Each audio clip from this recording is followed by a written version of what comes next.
નમસ્કાર ખેડૂત ભાઈઓ, આજે આપણે વાત કરવા જઈ રહ્યા છીએ એક મહત્વના તેલબિયા પાક વિશે અને તે છે એરંડો.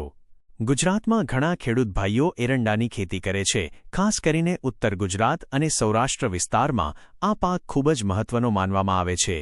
જો યોગ્ય રીતથી ખેતી કરવામાં આવે તો એરંડાનો પાક ખેડૂતને સારો નફો આપી શકે છે. ઘણા ખેડૂત ભાઈઓ ફરિયાદ કરે છે કે એરંડામાં ઉત્પાદન ઓછું મળે છે, પરંતુ સાચી રીતથી વાવણી, ખાતર, પાણી અને જીવાત નિયંત્રણ કરવામાં આવે તો ઉત્પાદન ખૂબ વધી શકે છે. તો ચાલો આજે આપણે સંપૂર્ણ માર્ગદર્શન સમજીએ. જમીન અને હવામાન. સૌપ્રથમ આપણે જમીન વિશે વાત કરીએ. એરંડાની ખેતી માટે મધ્યમથી ભારે જમીન સૌથી સારી માનવામાં આવે છે. ખાસ કરીને કાળી જમીન હોય તો પાક સારો થાય છે.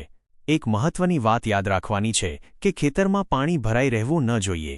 જો પાણી વધારે સમય સુધી ઊભું રહે તો મૂળ સડી શકે છે અને પાક નબળો પડી જાય છે. હવામાનની વાત કરીએ તો એરંડાને ગરમ અને થોડું સૂકું હવામાન વધારે અનુકૂળ છે. લગભગ 20-30 ડિગ્રી તાપમાન પાક માટે સારું રહે છે. યોગ્ય જાત પસંદ કરવી. સારી ઉપજ માટે યોગ્ય જાત પસંદ કરવી ખૂબ જ જરૂરી છે. ગુજરાતમાં નીચેની જાતો ખૂબ જ લોકપ્રિય છે: GCH7, GCH8, DCH519, GAUCH1. આ જાતો વધારે ઉત્પાદન આપે છે અને ઘણા રોગો સામે પણ સારી પ્રતિરક્ષા ધરાવે છે. વાવણીનો યોગ્ય સમય. એરંડાની વાવણી સામાન્ય રીતે વરસાદી મોસમમાં કરવામાં આવે છે. જૂનના અંતથી જુલાઈ સુધીનો સમય વાવણી માટે સૌથી સારો માનવામાં આવે છે. જો વાવણી મોડે થાય તો ઉત્પાદન ઓછું મળી શકે છે, એટલે શક્ય હોય તો સમયસર વાવણી કરવી. બીજની માત્રા અને અંતર. 1 હેક્ટર જમીન માટે સામાન્ય રીતે 8થી 10 કિલો બીજ પૂરતું રહે છે.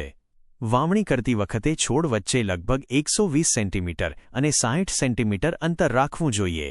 આ અંતર રાખવાથી છોડને સારી રીતે વિકાસ કરવાની જગ્યા મળે છે. ખાતર વ્યવસ્થા. એરંડામાં વધારે ઉત્પાદન મેળવવા માટે ખાતરનો યોગ્ય ઉપયોગ ખૂબ જ જરૂરી છે. સૌપ્રથમ ખેતરમાં 10-15 ટન ગોબર ખાતર નાખવું જોઈએ. તે સિવાય નીચે મુજબ ખાતર આપવું: નાઇટ્રોજન 80 કિલો, ફોસ્ફરસ 40 કિલો. આ ખાતર વાવણી સમયે અને પછી 2 હપ્તામાં આપવાથી પાક સારી રીતે વધે છે. પાણી વ્યવસ્થા. જો વરસાદ પૂરતો પડે તો વધારે સિંચાઈની જરૂર પડતી નથી, પરંતુ જો વરસાદ ઓછો હોય તો નીચેના સમયે પાણી આપવું ખૂબ જરૂરી છે: 1. ફૂલ આવતી વખતે. 2. દાણા ભરાવા સમયે. આ સમયે પાણી આપવાથી ઉત્પાદન વધે છે. નિંદામણ નિયંત્રણ. પાકના શરૂઆતના દિવસોમાં નિંદામણ વધારે થાય છે. જો નિંદામણ સમયસર દૂર ન કરવામાં આવે તો પાકની વૃદ્ધિ અટકી જાય છે. તેથી 20-25 દિવસ પછી એક વખત નિંદામણ, 40-45 દિવસ પછી બીજી વખત નિંદામણ કરવું ખૂબ જરૂરી છે. જીવાત અને રોગ નિયંત્રણ. એરંડાના પાકમાં કેટલીક જીવાતો અને રોગો જોવા મળે છે. સૌથી સામાન્ય જીવાત છે સેમિલ ઉપર. આ જીવાત પાંદડા ખાઈ જાય છે અને પાકને નુકસાન કરે છે. જો ખેતરમાં આવી જીવાત જોવા મળે તો તરત જ કીટનાશક દવાનો છંટકાવ કરવો જોઈએ. તે સિવાય પાંદડા પર ડાઘ જેવા રોગ પણ જોવા મળે છે.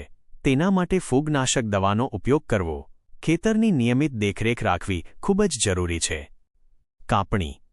એરંડાની કાપણી સામાન્ય રીતે વાવણી પછી 4 થી 5 મહિના પછી કરવામાં આવે છે.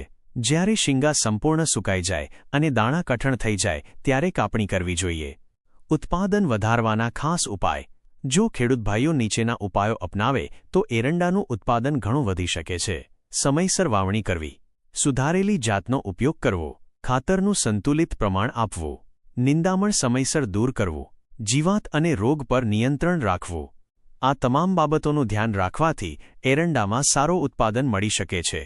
અંતમાં ખેડૂત ભાઈઓ, એરંડો એક એવો પાક છે જે યોગ્ય રીતે ખેતી કરવામાં આવે તો સારો નફો આપી શકે છે. આશા છે કે આજે આપેલી માહિતી તમને ઉપયોગી થશે. જો આ માહિતી તમને ગમી હોય તો આ વિડિયો તમારા બીજા ખેડૂત મિત્રોને પણ જરૂર શેર કરજો. આજના વિડિયોમાં બસ આટલું જ. મળીએ આગળ નવા વિડિયોમાં. જો ચેનલને સબસ્ક્રાઇબ ના કરી હોય તો હાલ જ ધ્યાનથી કરી દેજો, જેથી નવી માહિતી પહેલાં જ તમારી જોડે પહોંચી શકે. જય જવાન, જય કિસાન.